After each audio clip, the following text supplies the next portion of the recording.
मुझे जाने दो, मैंने क्या किया है?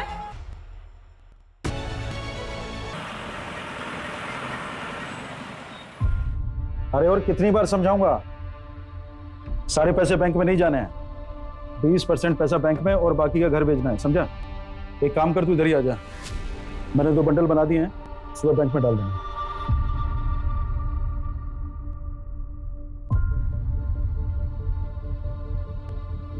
सर, खाने का कुछ ऑर्डर है आपका?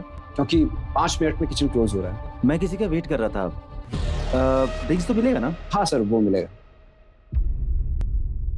अच्छा, तुम्हारी बेटी की किडनी का ऑपरेशन होना था, क्या हुआ उसका? अभी नहीं हुआ सर, थोड़ा सा पैसे कम पड़ रहे हैं। कितने कम पड़ रहे? सर वो ऑपरेशन के लिए 50,000 रुपए कम पड़ रहे हैं। मैं 50,000 अभी भेजता हूँ, सबसे पहले ऑपरेशन कराओ, ठीक है? और जरूरत पड़ेगी तो मांग लेना। नंबर बोलो। सर 8034।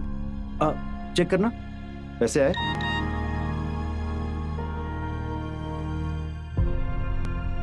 Thank you sir. अरे बस बस बस, ठीक है चलो।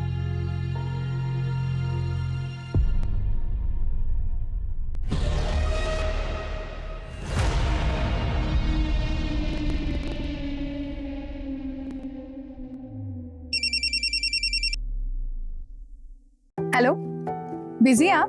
नहीं, एकदम ठीक हूँ। बार में बैठ के दारू पी रहा हूँ। चिढ़ क्यों रहे हैं? अरे रूपाली, मैं चिढ़ नहीं रहा हूँ, सच कह रहा हूँ। जिससे मिलने आया था वो अभी तक आया नहीं। ओ, अच्छा, निशा आपसे बात करना चाहती है। अरे आके बात करता हूँ ना, मर थोड़ी रहा हूँ। अरे इस बात क्यों करते हैं आप? देखिए, हमेशा मजाक अच्छा नहीं लगता। सॉरी बाबा, सॉरी। चलो निशा को फोन दो। हेलो पापा, आप कब घर आओगे? मुझे स्टोरी सुनना है। बेटा, आपको मम्मा स्टोरी सुनाएंगी, ठीक है? पापा को आने में देरी हो जाएगी, आप खाना खा के सो जाइए। ठीक है, निशा लव्स यू। पापा लव्स यू टू बेटा। Good night.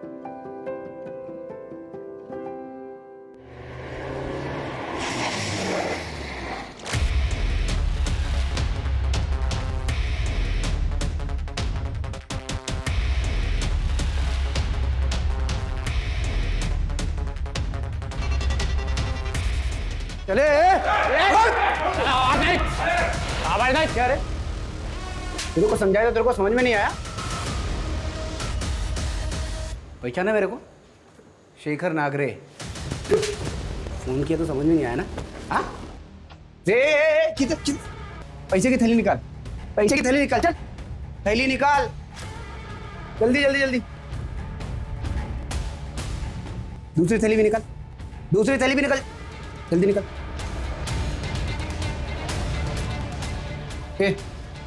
उसका बैग भी उठा रहे? नहीं, मेरे पास कुछ नहीं है। कस्टमर से पैसा मत लो, मैं दे रहा हूँ ना पैसा। मेरे को आना पड़ा ना इधर, जुर्माना, पैसा डबल।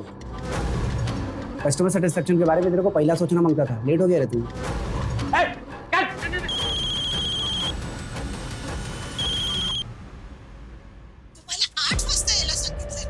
साढ़े 11 बज गए हैं, अब अभी तक नहीं आए, कहाँ रह गए? डॉक्टर ने बोला है ना, वक्त पे दवाई खाने के लिए, आप जल्दी आइए। बोल क्यों नहीं रहे? मैं आ रहा हूँ।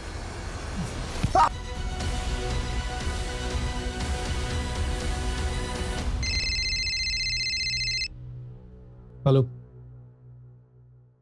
क्या? कौन से बार में?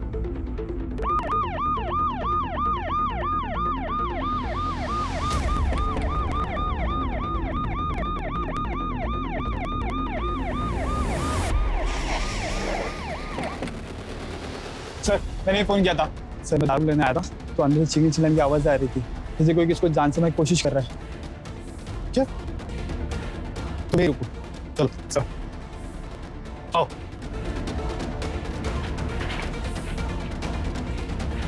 चाकू नीचे फेंको, चाकू नीचे फेंको।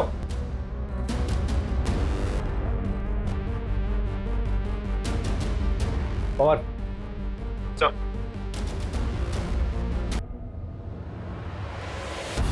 क्या नाम है आपका? कहाँ रहते हो?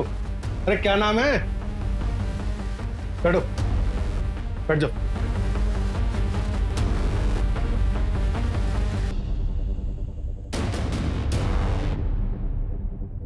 पवार सर, ये सारी तबाही इन्होंने की है?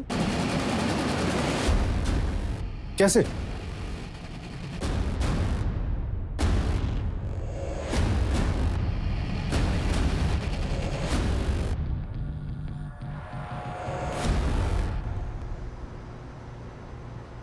ओहो, फोन में बैटरी नहीं है।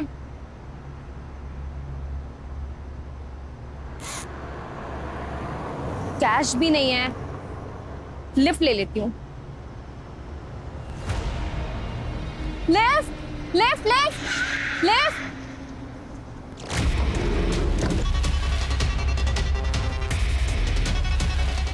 नहीं नहीं, कौन हो आप लोग? कौन हो आप लोग? मुझे यहाँ क्यों लेके आए हो? मुझे जाने दो, मैंने क्या किया है? सर, श्रीकांत जोशी नाम है, इसके अलावा और कुछ नहीं बोल रहा। हमने मरहम पट्टी करवा दी। मर्डर वेपन वो चाकू ही खान के हाथों से अपने कब्जे में लिया। लेकिन पवार, सवाल यह है कि इतने बुजुर्ग आदमी ये सब कुछ किया कैसे हो? सर पे चोट का भी निशान है, तो शायद हाथापाई में लगी होगी। मर्डर वेपन पे श्रीकांत जोशी की उंगलियों के निशान भी तो हैं। मतलब ओपन एंड शट केस है सर। सर कहाँ है मेरे पति? किसने मारा है उन्हें?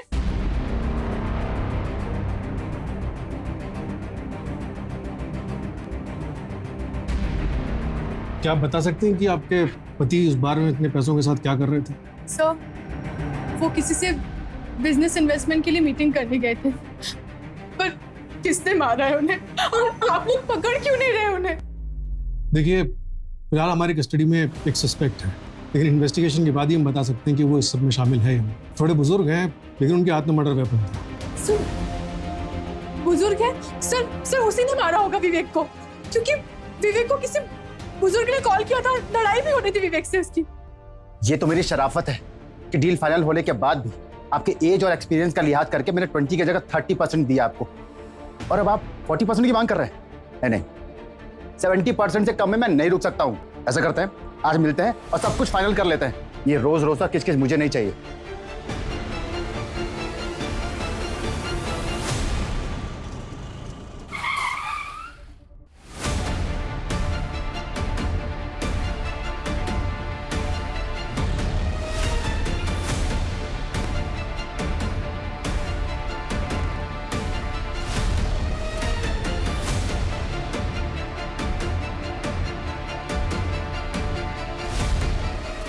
सर, फिलहाल सर्कमस्टेंशियल एविडेंस तो श्रीकांत जोशी के खिलाफ है।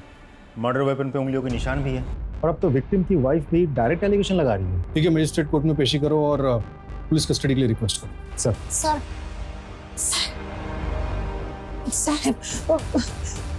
मेरे पति श्रीकांत उन्हें यहाँ क्यों लाए हैं? एक बार में मर्डर हुआ, उनके हाथ में मर्डर वेपन मिला है, प्राइम सस्पेक्ट है मोहम्मद। साहब, आप लोग कुछ भी बोल रहे हैं। उनकी उम्र तो देखो। आपको कुछ गलतफहमी हुई है। वो किसी को मार नहीं सकते, किसी को बुरा नहीं जा सकते। साहब, मुझे मेरे पति को मिलना है।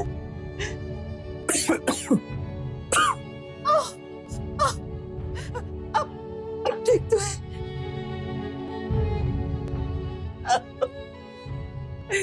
ये क्या हो गया?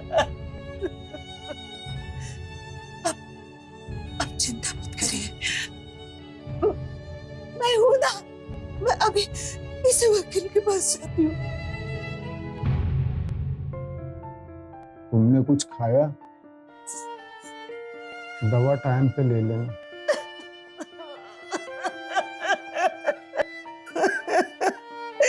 ये क्या हो गया? क्या हुआ था कल रात? किसने किया ये सब? श्रीकांत जोशी ने? कौन श्रीकांत जोशी? ये सब तो उसने किया है, वो शेखर, गैंगस्टर शेखर नागरे। 3 दिन पहले धमकी भरा फोन किया था उसने। बहुत नसीब वाला है रे तू। तेरी बाइक को अभी भी एकदम पटाखा लगती है। और वो तेरी छोकरी इधर एफसी रोड में पड़ती है ना, एकदम फुलझड़ी लगती है। देखो, मेरी फैमिली को बीच में मत लाओ। साफ साफ बोलो क्या चाहिए। बहुत समझदार है तू, सीधा मुद्दे पे आया। रोकड़ा चाहिए मेरे को रोकड़ा दे, तेरी फुलझड़ी और तेरी पटाखा दोनों सेफ रहेंगे, मेरा प्रोटेक्शन मिलेगा दोनों को। कितना? 2 बेटी।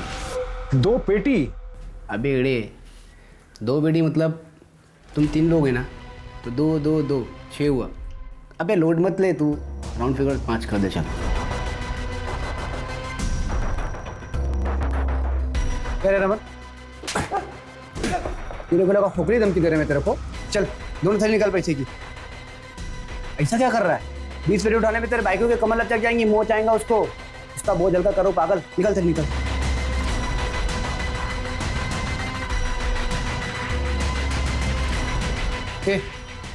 उसका बैग भी उठा दे। कस्टमर हो मेरा, उसे मार दे। इधर भाग रहा है। मत भैया, उसे मत मारो भैया। मुझे बचा लो अंकल, मेरी बीवी है, मेरी बेटी है। मैं निकालता हूँ।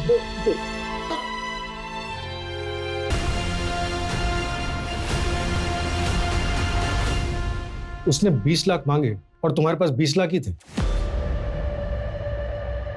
हाँ। इतनी करेक्ट इन्फॉर्मेशन तो बिना इनसाइडर जॉब के पॉसिबल नहीं है। क्या लगता है तुम्हें, तुम्हारा कोई स्टाफ वाला इन्वॉल्व है इस सब में? नहीं, मुझे ऐसे नहीं लगता सर। मेरा सारा स्टाफ बहुत लॉयल है मेरे साथ, सालों से काम कर रहा है। खरे, जैसे में विवेक की लाश मिली थी ठीक वैसे लेट जाओ सर। यहाँ पे हमें रमन शेट्टी मिला था, इधर बैठ जाओ।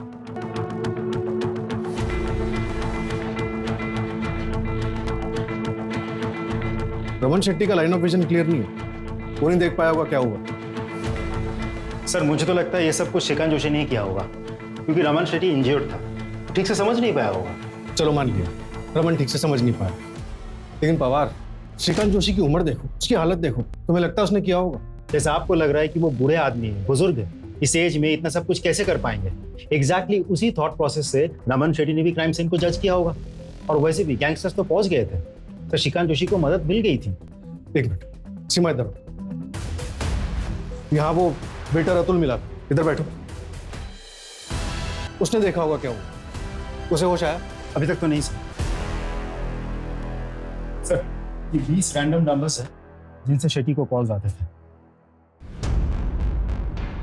एक और बात सर, बार के बाहर जो सीसीटीवी कैमरा है, उस कैमरे के फुटेज में ये गाड़ी कह रही है सर। ये गाड़ी तो मिल नहीं पाएगी, जाहिर सी बात है, नंबर फेक होगा। राइट सर, नंबर फेक है। तो फिर ये नंबर ट्रैक करो, पता करो कि गैंगस्टर कौन से नंबर से कॉल करते हैं। जी सर। और सर श्रीकांत जोशी का क्या करना है? रमन शेट्टी का कहना है कि गैंगस्टर्स आए थे, और विक्टिम की वाइफ का भी कहना सही है कि आखिर विवेक को ही जान से क्यों मारा, वो भी मल्टीपल टाइम। रूपाली का कहना है कि विवेक का किसी बुजुर्ग आदमी के साथ झगड़ा हुआ, तो इन कुछ फिट नहीं बैठ रहा। खैर, एफआईआर हुई है तो प्रोसीजर फॉलो करते हैं सब। शुरुआत करते हैं इन नंबर से और गाड़ी को ट्रैक करने से। और बवार, वो श्रीकांत जोशी को चाय वानी पूछते रहना सर। आप लोगों से गलती हुई है, माझा नवरा असं नाही करू शकत, वो इस हालत में है ही नहीं। देखिए प्रभा जी, हमने आपको कल भी समझाया था। सर, मैं उनकी मेडिकल फाइल लेके आई हूँ, वो मेंटली ठीक नहीं है, उनके ट्रीटमेंट शुरू है। सर, वो खुद दवाई पे जिंदा है तो दूसरे को कैसे मार सकते हैं? वो बहुत कमजोर है, खड़े खड़े गिर जाते हैं और हड्डियां टूट जाती है। वो एक चिट्ठी को नहीं मार सकते हैं, इंसान को कैसे मार सकते हैं? देख लीजिए ना, उनकी फाइल देख लीजिए। सर, माझ्या नवऱ्याने काही नाही हो केलंय, खरंच सांगते काही नाही केलं त्यांनी माझ्या नवऱ्यासाठी जेवण और दवाई लेके आई हूँ, प्लीज देने दीजिए उनको। अच्छा शांत हो जाइए। सीमा, मेरा मिलवा दो।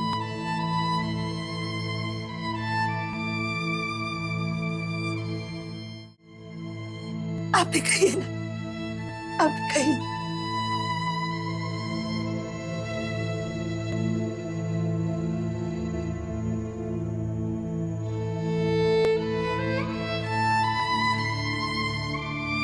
आप कहिए।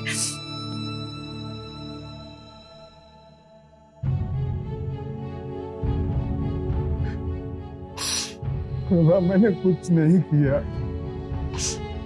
मेरी किस्मत ही खराब थी कि मैं वहां गया। मत रोइए, अब मत रोइए, अब मत रोइए, मत रोइए। मैं जानती हूँ आपने कुछ नहीं किया।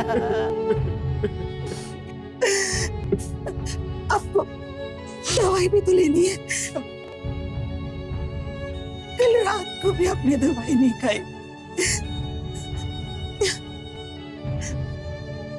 ये लीजिए।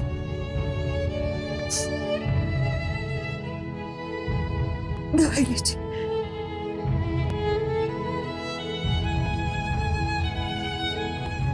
जी ओके, थैंक यू सर। वो जो वेटर अतुल है उसे होश आ गया है, डिस्चार्ज कर दिया गया है। रमन शेट्टी को अपने लोगों पे बहुत भरोसा है, लेकिन पैसों के लिए बेटा भी बाप का खून कर सकता है। सर किचन क्लोज हो चुका था, एक और वेटर था वो भी चला गया था। सर मैं अतुल का बैकग्राउंड निकालता हूँ। ये गैंगस्टर शेखर नागरे आखिर है कौन? पता नहीं सर, मैंने भी ये नाम पहले कभी नहीं सुना। न्यू एंट्री होगा। न्यू एंट्री है तो उसकी फास्ट एग्जिट कराते हैं, पता करो इसके बारे में। और एरिया के जितने भी हिस्ट्री शीटर और गैंगस्टर्स हैं सबको राउंड अप करो। Right sir. चल बता, कैसे प्लान किया ये सब? पूरे स्टाफ में एक तू ही है जिसे सबसे ज्यादा पैसों की जरूरत थी। सर आप कैसी बात कर रहे हैं सर? ये बात सच है कि मुझे मेरी बेटी के ऑपरेशन के लिए पैसे की जरूरत थी। शेट्टी सर ने मेरी कुछ मदद कर दी थी। 50,000 की और जरूरत थी तो विवेक सर ने मेरे अकाउंट में उस रात डाल दिए थे। आप हो सके तो मेरे अकाउंट में चेक कर लीजिए सर, मैं सच बोल रहा हूँ सर। तो फिर एक सच और बता, क्या हुआ था उस रात? क्या वो बुजुर्ग आदमी श्रीकांत जोशी ने विवेक को चाकू मारा था? बुजुर्ग आदमी? हाँ सर, एक कस्टमर था सर। सर उसको तो खुद गैंगस्टर लोगों ने पीट दिया था। ये इंसाफ नहीं है सर। सर श्रीकांत जोशी ही खूनी है। उसने 7 साल के बच्चे के निर्दोष बाप को मारा है और आप लोग उसकी उम्र का लिहाज कर रहे हैं। देखिए रूपाली जी, हम किसी को फांसी पर नहीं चढ़ा सकते, वो काम कोर्ट का। हमारा काम है कोर्ट को सबूत देना। सबूत? जिस चाकू से उसने मेरे पति को मारा है वो उसके हाथ में मिला है आपको, और क्या सबूत चाहिए आपको? सर 24 घंटे से ज्यादा हो गया है। अगर आप लोग कुछ नहीं कर सकते ना तो उसे मुझे दे दीजिए, मैं इंसाफ कर दूंगी और फिर आप लोग मुझे अरेस्ट कर लीजिएगा। देखिए हम आपकी सिचुएशन समझ रहे हैं। नहीं सर, आप नहीं समझ रहे हैं। क्या आप जानती हैं आपके पति वहां बाहर में क्या करने गए थे? सर मैंने पहले भी बताया आपको, वो कई बिजनेस में इन्वेस्टर हैं और उस आदमी से किसी बिजनेस मीटिंग के लिए गए थे। कितना कैश लेकर गए थे?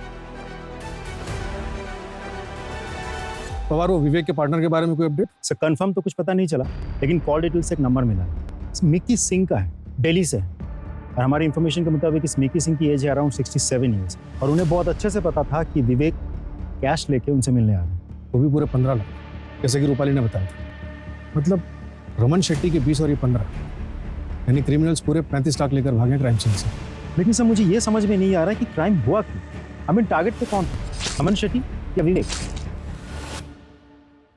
कुछ तो है जो हमारे सामने नहीं आ रहा। रमन शेट्टी और उसके आदमी ने बताया था कि श्रीकांत ने बचाने की कोशिश की थी, मारने की, क्योंकि भले ही 100 गुनहगार बच्चे हैं लेकिन एक बेगुनाह को सजा नहीं मिलनी चाहिए, और विवेक को भी इंसाफ करना चाहिए। I love you. I love you too. तो आज शाम मिले, तुम्हें देखे बिना कितने दिन हो गए। Okay. I will call. Be ready. I'm always ready. I love you. Love you too. Bye. Sir Shrikant Joshi को मैं अच्छी तरह से जानता हूँ, क्योंकि पिछले 1 साल से मैं ही उनका ट्रीटमेंट कर रहा हूँ। ये रही उनकी फाइल। श्रीकांत जी मेंटली और फिजिकली बहुत वीक है और डिप्रेशन में भी है। उनकी बोन्स बहुत वीक हो गई हैं, उनकी बॉडी में विटामिन की बहुत कमी है। कोई भी डॉक्टर उन्हें देखकर ये नहीं कह सकता कि इस कंडीशन का पेशेंट कोई क्राइम कर सकता है। अभी आपकी तसल्ली के लिए मैं उनका हेल्थ सर्टिफिकेट बना के दे सकता हूँ। रूपाली जी, हमें FIR चेंज करना पड़ा। हम गलत आदमी पे शक कर रहे थे। श्रीकांत जोशी के खिलाफ हमारे पास कोई सबूत नहीं, हमें उन्हें छोड़ना पड़ेगा। तो सर श्रीकांत ने नहीं मारा तो किसने मारा? फिलहाल हमारा शक गैंगस्टर शेखर नागरे पर है।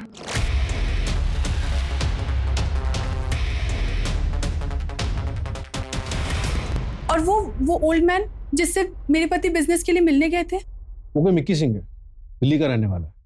हमने दिल्ली पुलिस से कांटेक्ट किया उसको ट्रैक करने के लिए। मतलब मेरे पति को किसने मारा है इसका सीधा जवाब आपके पास नहीं है। सर 29 साल की उम्र में मैं विधवा हो गई हूँ। मेरी 7 साल की बच्ची के सर पर से पिता का साया उठ गया है और आप लोग हैं कि इंसाफ नहीं दिला पा रहे मुझे। देखिए रूपाली जी, हम इन्वेस्टिगेट कर रहे हैं। हमने विवेक के बारे में भी पता किया और हमें ऐसा कुछ भी नहीं मिला जिससे ये लगे कि उसे टारगेट क्यों किया गया। ठीक है सर, मैं आपसे फिर से पूछती हूँ, आप जवाब दीजिए। सिर्फ मेरे पति क्यों मारे गए और उन पर एक बार नहीं 7 बार वार हुआ है? क्यों? कोई जवाब है आपके पास? साइन करिए।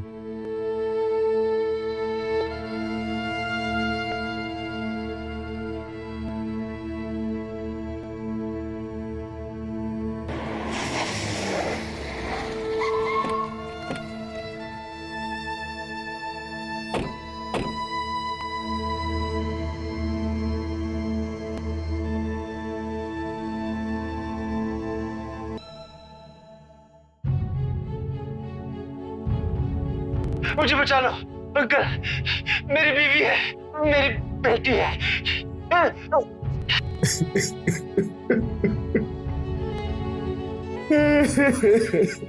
और लुई, जो कुछ हुआ उसमें आपकी कोई गलती नहीं है। काश सही समय पे सही कदम उठाया होता तो वह जिंदा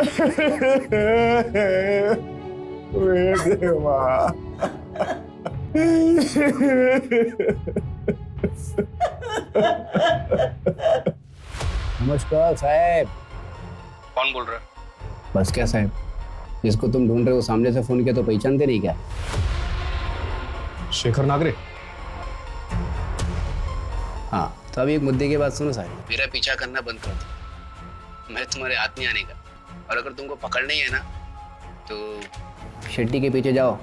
1 नंबर 2 नंबर बहुत पैसे उसके पास। और रहा सवाल उस विवेक का, तो उसके बारे में अफसोस करना बंद करो। कोई दूध का धुला नहीं था वो। क्या मतलब? साफ साफ बोल। साफ साफ तो बोल रहा हूँ साहब। चलो ठीक है, और साफ साफ बोलते मैं तुम्हारे को। क्या है ना, मेरा पीछा करना बंद कर दो। मैं तो वैसे भी देश के बाहर जा रहा हूँ। मैं तो देश के बाहर चला जाऊँगा, लेकिन तो अपनी फैमिली के बारे में सोच, वो तो इधर ही रहने वाले ना। ए शेखर, क्या जो कुछ भी नाम है तेरा, मरना है तेरे को? डर नहीं लगता? हाँ, तेरी फैमिली की तरफ आंख उठा के भी देखा ना तो उधर ही ठोक डालूंगा तुझे। तेरी लाश भी नहीं मिलेगी तेरी फैमिली को। अपना यूएसपी तो यही है ना साहब, अपने कोई फैमिली नहीं है।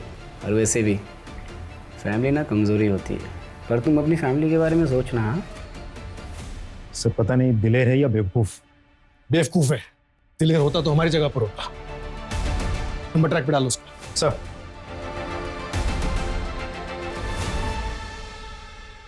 सर, शेखर नागरे जो रमन शेट्टी को कॉल किया था वो दुबई से लिंक होके आया है। ट्रैक करना इम्पॉसिबल है। एम्बेसी का कांटेक्ट किया था, समय लगेगा, प्रोसेस बहुत लंबा है।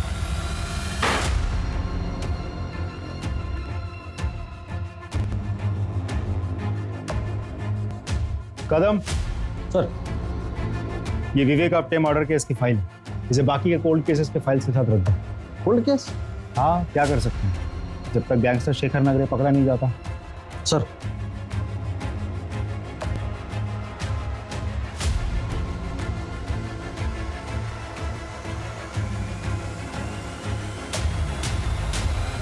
ये लीजिए मैडम, विवेक सर के लाइफ इंश्योरेंस का पेमेंट, पूरे 1 करोड़ रुपए।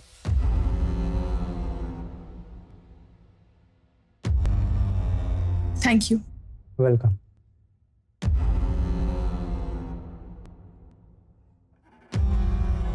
Hello, next week Mumbai shift होना है जी, पैकर से चाहिए। हाँ, कोटेशन भेज दीजिए। मम्मा हम मुंबई क्यों जा रहे हैं? बेटा, मुंबई अच्छी जगह है, बड़ा स्कूल है, तुम्हें अच्छा लगेगा। पर हम तो यहाँ पर पापा के साथ रहते थे ना, मुझे उनकी बहुत याद आएगी। मुझे भी याद आएगी।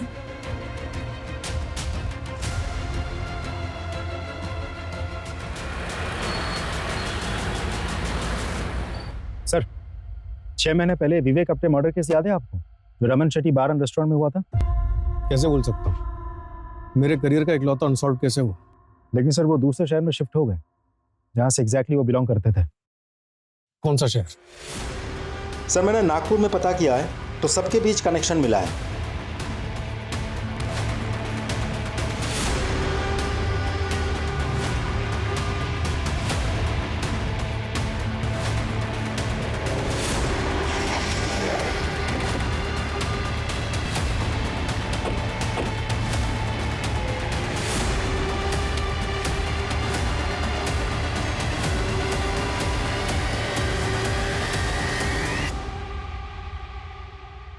सर इन लोग को वापस से नागपुर में देखकर बहुत खुशी हुई और ये लोग बहुत हिम्मत वाले हैं। इन लोग की जगह और कोई फैमिली होता और उनके साथ में ऐसा हादसा हुआ रहता ना तो मुंह छुपा के भाग जाते।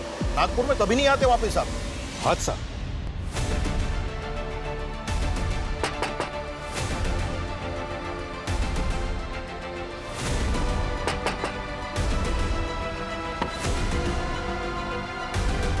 उन्हें आपटे का मर्डर तुमने प्लान किया था ना?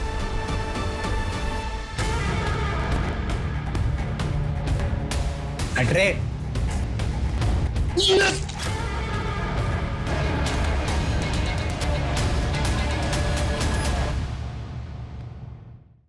मेरी बीवी है, मेरी बेटी है।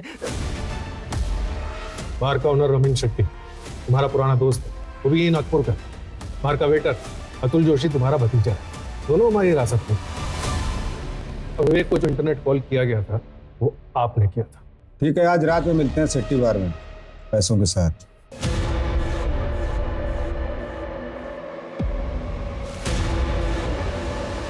और ये सब आपने अपनी बेटी कविता के लिए किया?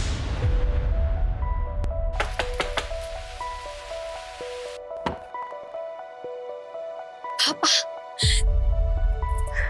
बेटा कहाँ थी अभी तक है? और ये सब क्या है? तो बेटा ये चोट कैसी लगी? ये कुछ नहीं है पापा, मैंने शादी कर ली पापा। अरे कब की और किससे की बेटा? मैं जल्दी आपको उनसे मिलवाऊंगी पापा।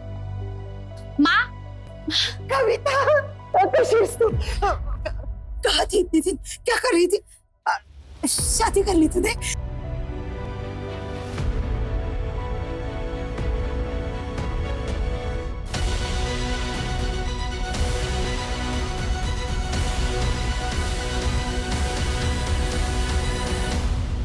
पापा, विवेक ने मुझे धोखा दिया।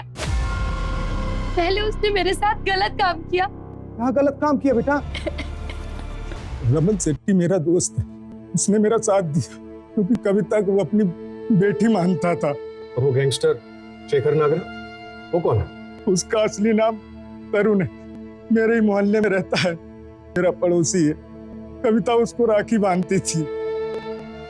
जब सभी लोगों को कविता के बारे में मालूम हुआ तो सबने हमारा साथ दिया। 2 महीने पहले मैं विवेक की बीवी से मिला और मैंने विवेक के बारे में सब कुछ सच बता दिया।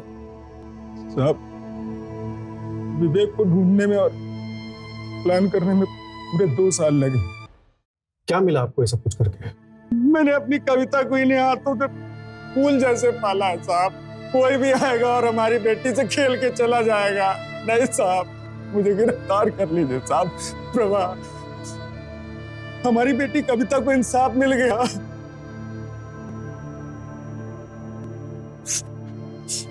बेटा कविता, मैंने तेरे गुनाहगारों को सजा दे दी, अब तो तू खुश है ना?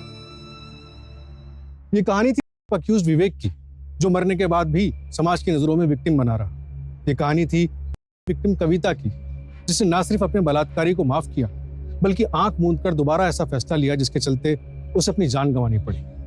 कविता या उस जैसी बाकी लड़कियों के साथ जो हुआ उसे बदला नहीं जा सकता, लेकिन हमने उन्हें इंसाफ दिलाने की मुहिम शुरू कर दी। विवेक और उसके साथी कविता या उससे पहले किसी भी लड़की ने अगर विवेक और उसके गिरोह के बारे में पुलिस को बताया होता तो शायद इन क्राइम्स को होने से पहले बचाया जा सकता था। फिलहाल पुलिस विवेक के तीनों साथियों को ढूंढ रही है और तरुण उर्फ शेखर ने जिन 3 लड़कों को हायर किया था रॉबरी के लिए, उन्हें अरेस्ट कर लिया गया है।